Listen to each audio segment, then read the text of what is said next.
Stoma Sports Talk worldwide with some news from the world of boxing. So y'all know what time it is. You ain't in a rush to get concussed. Well, before we get into boxing, the World Cup is going on. Told you those little ones, little countries are hanging.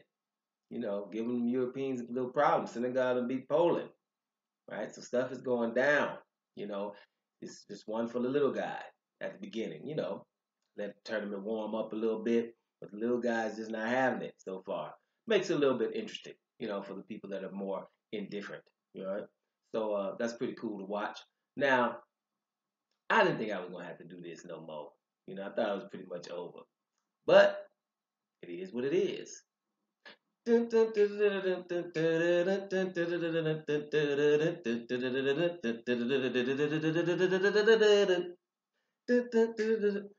Man, the circus is still going on. We're gonna just do it like this because it's getting so ridiculous. There's a lot to talk about all the time. We're gonna put two excuses into one video. Now we're talking about the circus. Your boy Anthony Joshua versus Deontay Wilder, the two champions in the negotiations. We talk about almost every second day, right? Because it's ridiculous and it's a circus. Reason why I do that all the time, because I said it a long time ago, before all this started. You knew before the negotiations what time it was. These are just things and smoke screens and things that are going on the daily and giving you news. But at the beginning of all this, we knew that Joshua is going to fight Povetkin. You just knew it. And this fight, this is could have been viewed as an opportunity for both sides. And you can kind of tell at this point, with all the information we have, that it's not viewed as an opportunity from both sides. So there you're going to have a problem, right? Business, when you walk into business school, they tell you, how you doing? Good morning. And then the second thing they say, business is supply and demand. If it's a demand out there for not having one champion, then they'll supply you with not having one champion. So at the end of the day, the fans, determine the demands. Right? So if the fans are okay with not having one champion and okay to fight, to go to all these fights that are not finding out who is undisputed, and they can continue to do it, and the fans don't care, then why would they do it? That's just very simple as it is. Fans coming in and saying ridiculous things because they just don't want to see who won heavyweight champion.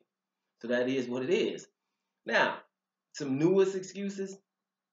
Well, you can't have the fight in September now, right? Because Gennady Golovkin versus Canelo has been signed, the second one on September 15th, right? So we're gonna let a fight between them two get in front of a heavyweight fight for undisputed, right? So we're gonna put Canelo and Golovkin on the same level.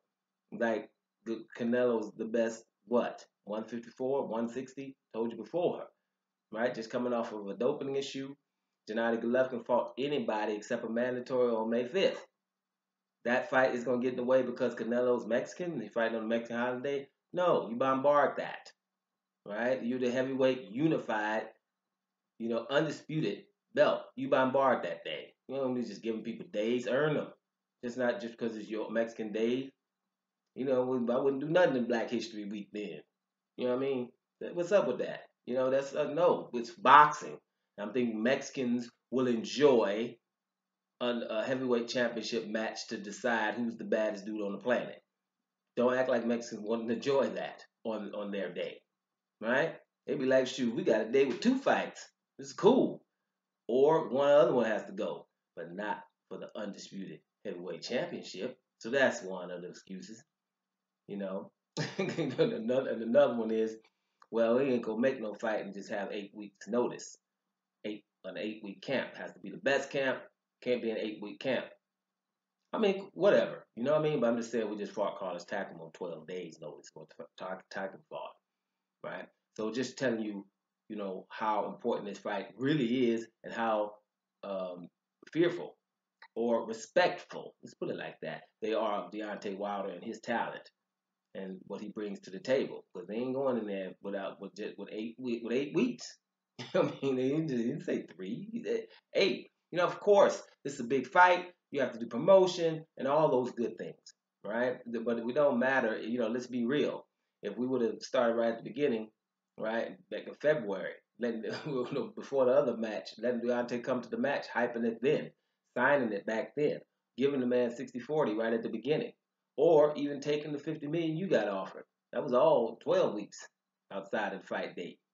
So, it's just the negotiation now. Now it's getting down to a deadline, and we're not going to have it. Like I've told you, it's inevitable he's going to fight Povetkin anyway, right? These are just smoke screens. Go look at my video about Kubrat Pulev, what he's told you.